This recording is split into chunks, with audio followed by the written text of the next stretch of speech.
Welcome to episode 79 of the Pulse of Physiology. I'm your host, Dr. Jim Davis, and today we're shifting our focus to the ovarian cycle.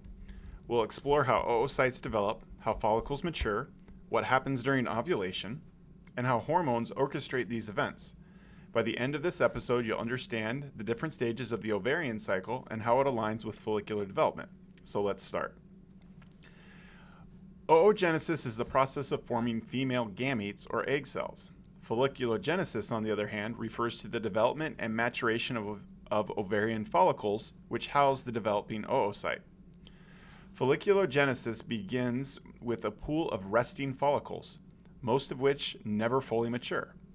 Some of these follicles progress to primary follicles, then to secondary follicles, and finally to tertiary or antral follicles. The antrum, or fluid-filled space, appears during this tertiary stage.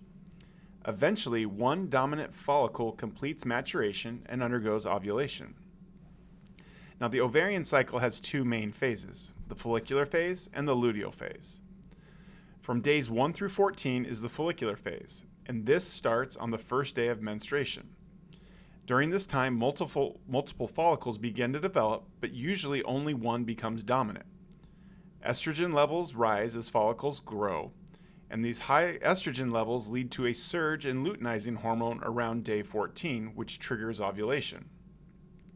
The luteal phase, which goes for the second set of 14 days, or days 15 through 28, occurs after ovulation. So once ovulation occurs, the ruptured follicle becomes the corpus luteum. The corpus luteum secretes progesterone, estrogen, and inhibin. These hormones all inhibit the release of GnRH, FSH, and LH, which prevent new follicles from developing.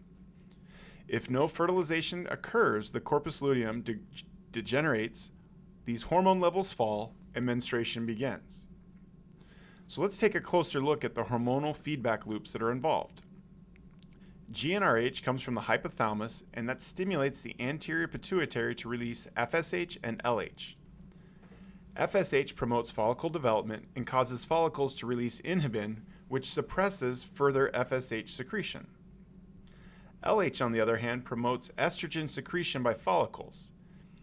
And when there are high estrogen levels at the end of the follicular phase, this stimulates a surge in luteinizing hormone, which leads to ovulation. So in essence, you've got luteinizing hormone that, when it's released, causes the release of even more luteinizing hormone. So it's a positive feedback loop. During the luteal phase, progesterone and estrogen from the corpus luteum maintain the uterine lining and inhibit further release of GnRH. Now, ovulation typically occurs around day 14 of a 28-day cycle. The surge in luteinizing hormone leads to completion of meiosis I in the oocyte, rupture of the mature follicle, and release of the secondary oocyte into the uterine tube. So this is the fertile window, and the body is hormonally primed for a potential pregnancy. So let's wrap up with our key takeaways. The ovarian cycle has two phases, the follicular, where estrogen is the dominant hormone, and the luteal, where the progesterone is the dominant hormone. Folliculogenesis occurs across multiple cycles, but aligns with each ovarian cycle.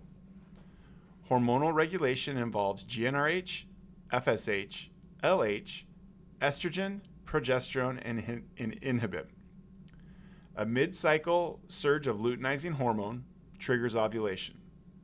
If fertilization doesn't occur, hormone levels fall and the next cycle begins.